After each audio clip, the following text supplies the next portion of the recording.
Nah, ini kita ada di sungai hutan ya. Sungai hutan yang sangat tersembunyi dan saya yakin jarang orang yang tahu ini di mana. Ini sungai hutan yang sangat estetik. Ya, seperti ini teman-teman.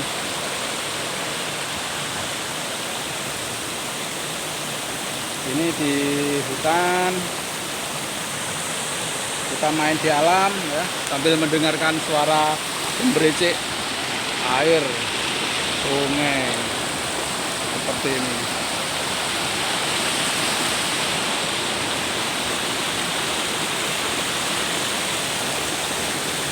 Tapi untuk kesini juga harus jalan kaki agak jauh.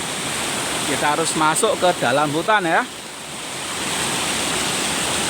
Kita masuk ke dalam hutan. Masih lebat seperti itu ya. Nah,